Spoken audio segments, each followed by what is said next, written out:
Andy Serkis, what an absolute pleasure. Well, thank you. It's lovely to be here. But just to check before we carry on with the interview, you've met Fabio outside. He runs the canteen here. Has he fed you well? Because I know this time of the morning you need a good feed. Well, I do, but I know everyone around me was eating great big, looked amazing sausage butties. But sadly, I'm a vegetarian, so I couldn't indulge. But I was actually quite jealous. He's got, he does a lot with his spinach, garlic spinach. Yeah, he does. Yeah, and he's got some eggs and hash browns. So I ask him what you'd maybe like. I'll get the hash browns on the way out. Then. Yeah, he's used to Sam's demands, so whatever you like, I'm sure he'll be able to handle it. Andy, I'm afraid I've got a bit of a bone to pick with you because we came to see you on Monday at the press screening of Breathe, and I sat next to. Now, Amy and I have known each other and been very close friends for 15 years. I've never experienced so much blubbing from her in my entire life. It was such a moving film, and I was at that point where, you know, obviously you're in a cinema and there's a lot of people around you, and when it gets to the quiet bit, I was sobbing, and you know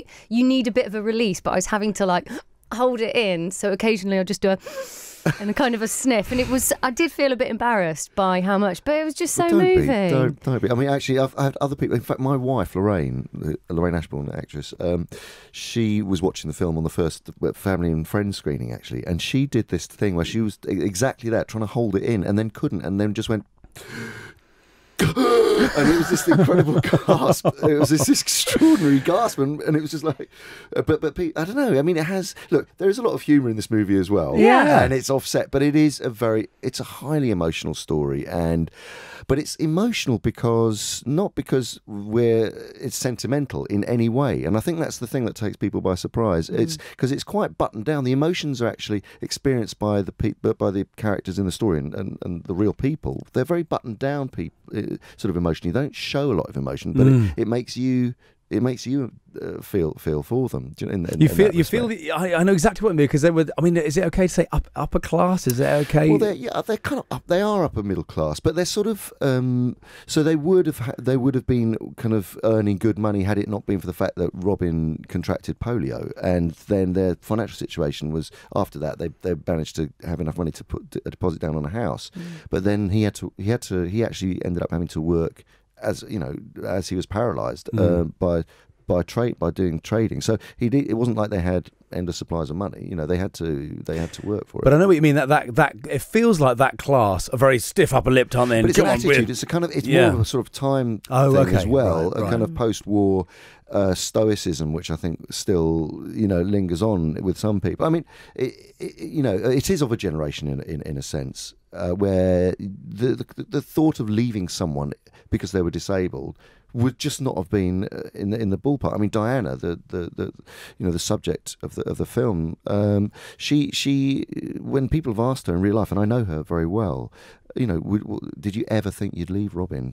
Oh, absolutely not. Why, there's just not even questioning it. But I think that's as well what made me upset was it's not that it's depressing. It's the sort of joy and the positivity that comes from it, and what they make of that situation. And I find that really emotional. And I think you find yourself watching it, and because of course it's a true story, you can't help but think of that. But also you think of your own life, and if that happened to me, would I be able to respond like this? Because the way they dealt with it, and that's what gets me so much as well. That's absolutely the essence of the film. Actually, what you just said right now is the essence of the film. It truly is. It's people responding to dire situations. I mean, it's a celebration of people who can smile in the face of disaster and catastrophe. It really is an uplifting film in that respect. And I think it. I mean, we live in such a horrendous time. I mean. And there are so many dire things that are going on day to day. People are going through such horrendous things. So I think we do. It is a film for our times in the sense that I think it really is uplifting and positive, and like you say, makes you cherish every single moment. These people are living 2 minutes away from death. And yet living life to the full. So they're a great example in many ways. I don't want to give too much away because if listeners haven't seen it, but the scene in it where he has a hairy moment with the dog and the lead comes out of the wall, you are. I mean, there was a shriek that came from Amy's. Your arms actually went up in the air, like you were so panicked. Get the plug in the wall! Get the plug in the wall! and the other interesting thing is because I'm a dad, a very emotional part of the film for me was when she laid their son on his face for the first time when he was a baby, and I felt myself go then. So it's those, as you say, it is a euphoric film. It's a very positive film about love, a love story, and how strong love is. So therefore, when you're feeling emotional, it's because of positive reasons more than negative. Absolutely, I think that's right. I mean, I think the thing is, it's very relatable to no matter who you are. Everyone knows someone who's going through it. You know, not necessarily being disabled, but you know, elderly people that they're caring for, or they know a friend who's going through something, and you just think, how would I deal with this situation if I were put in it? And that's why you know, I think it's everybody does really come out saying they related to people start to share their own stories after watching this movie, and I think that's a really positive thing. Sort of a group catharsis in a way. You know, people really do truly plug into the underlying emotion of what we're talking about. Well, because there's something in there for everyone. I think at some stage they've either been through a similar situation or they know they probably will at some point. Yeah. So it does really relate. But because this is the first film you've directed. Well, it is, and it isn't. I mean, in the sense that I have directed The Jungle Book, but we're in post-production on it. So this film happened in a sort of hiatus period in a long post-production period of Jungle Book, which is coming out next year, and that's the one with Christian Bale playing Bagheera the Panther, and Cate Blanchett and Benedict Cumberbatch playing Shere Khan, and that we were in the middle of post-production on. We'd been on location, shot principal photography, and then this opportunity came up where Andrew Garfield and Claire Foy came available, and we just managed to raise the money very, very quickly and shoot in 7 weeks. So it was 7 weeks, and then because of the nature of this film, there's no CG in it or anything. No. So there's not a long post-production. No. This is actually become my first film that's come out. All right, go. Well done. Well, thank you. That must be. Is it a relief? Because you must. I know it sounds awful, but seeing people react so, emotionally, is that for you? That must feel great. It's in a dark way. No, it's yeah, because that's why we do it. We tell stories because we want to connect with an audience. We want to, we want them to make them feel. Really, I mean, that's why we act or make films or make music or art. It's finding the human connection and a really positive or sort of tangible kind of emotional connection with the audience or the viewer or the listener. So when we hear responses like yours, it is really gratifying to know that it's doing its job. So when you're acting, are you watching the director thinking, I could do that?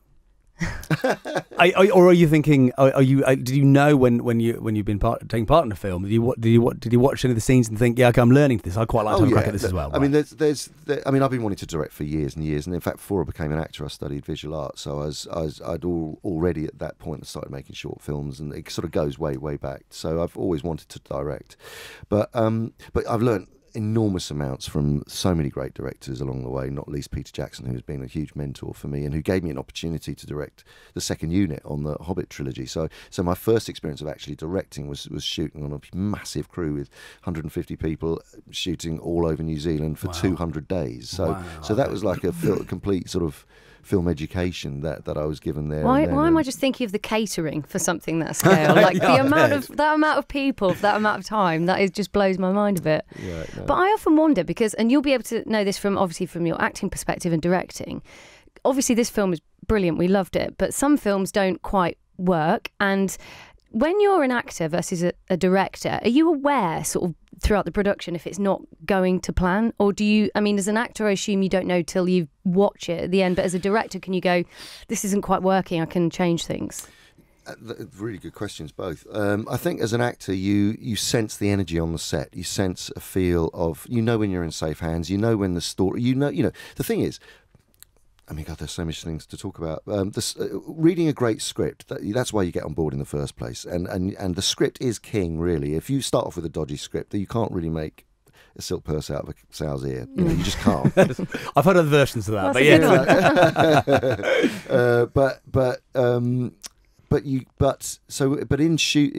So if it's a great script and it goes wrong, there are films where that happens, where it's just like there is no reason why. This is a great cast, it's an amazing cast, brilliant script, film doesn't actually add up to it. It's like sometimes it is a bit of a mystery, but you often know when you feel like there's an energy or a sort of a drive, or you're on all in sync that you're making something positive. And we certainly felt that on this movie, but that was you know, that was because everyone was so plugged into it emotionally. I mean, everyone on set was so in love with the story and so in love with what Andrew and Claire were doing. And they were so infectious, the pair of them. I mean, their chemistry is rare. It's rare to see that chemistry on screen, I think. Just the relationship that they created, and then all the other great actors too. But everyone on the crew were just totally plugged into telling that story because they loved the subject matter and they felt the emotions as they were going through it. So, and if you have the crew doing that, then you feel, you know, that something positive will come out, I think. Yeah. And is it true that Peppa Pig was involved in the production in some way? Yeah. I mean, there's honestly, it is. I mean, filmmaking is a weird and wonderful art, but there is a scene where when Robin first comes out of hospital, and he comes home for the first time, and he's not really up to that point connected with his young son because he's felt emasculated.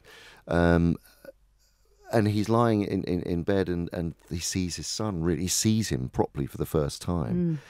And there's this beautiful kind of shared look between them. Well, an actual fact, underneath Andrew Garfield's chin is an iPhone with Peppa Pig playing, so that the child who's looking at him with great love and intent, that's finally seeing his dad, is actually watching Peppa Pig. Peppa gets everywhere, doesn't that pig? It really does. Oh, is it a she? It's a she. Sorry, Peppa I don't Pig's have a kids, she. so Yeah, I'm just, no, it is. Yeah. Oh, well, I didn't know the gender. There we go. So if you're a budding director, listen to it, get Peppa Pig involved in the iPhone. Okay, there you go. And is it true that your nickname was Billy Smarts? It was, amongst others. I mean, when I was at school, it was Billy Smart's Serkis. It was all Serkis, of course, and everybody, it's Serkis, but Serkis.